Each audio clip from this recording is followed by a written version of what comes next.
میری طرف سے تمام دوستوں کو السلام علیکم۔ آج ہمارا سفر ہے جنوب مشرقی یورپ میں واقع قدیم تہذیبوں کے حامل ایک غیر مسلم ملک یونان کا۔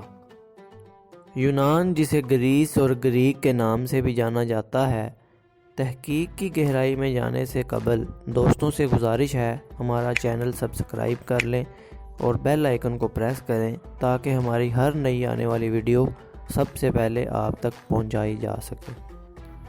آج سے سالوں پہلے یونان پر ترکوں کی حکومت تھی۔ ترکوں نے یونان پر 400 سال حکومت کی، لیکن ترکوں کے دور میں ہی یونان نے ترقی کا آغاز شروع کیا۔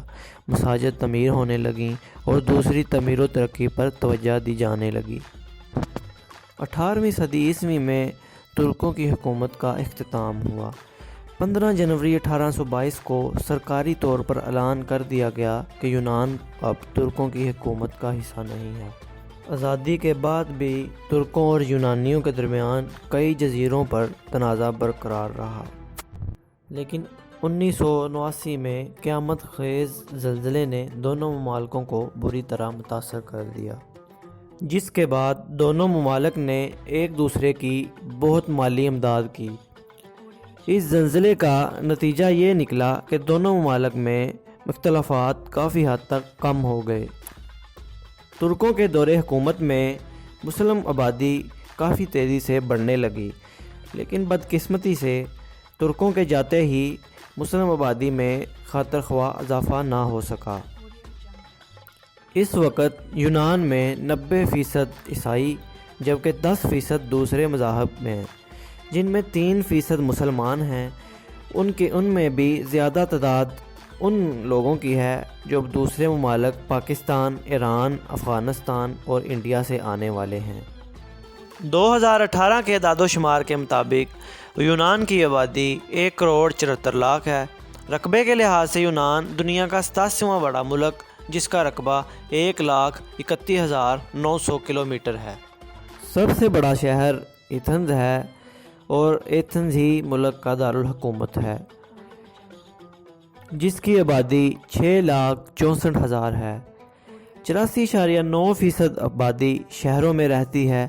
یہاں پر زندگی بہت پرسکون، لوگ بہت خوش مزاج اور اچھے اخلاق کے مالک ہیں۔ یونان 3 براعظموں ایشیا، یورپ اور افریقہ کے درمیان ایک باہمی راستے کا بھی کردار ادا کرتا ہے۔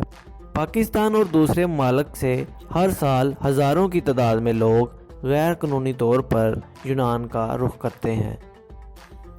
یہ ایران اور ترکی سے ہوتے ہوئے یونان پہنچتے ہیں، جن میں بہت سے لوگ راستوں میں مشکلات کا سامنا کرتے ہیں اور کچھ لوگ مشکلات برداشت نہ کرتے ہوئے راستے میں ہی مر جاتے ہیں۔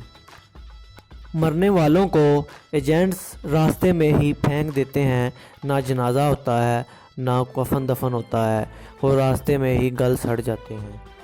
یونان میں بڑی تعداد میں پاکستانی موجود ہیں جو کہ روزگار کے حصول کے لیے گئے ہوئے ہیں، اور کچھ لوگ اپنا بزنس بھی کر رہے ہیں۔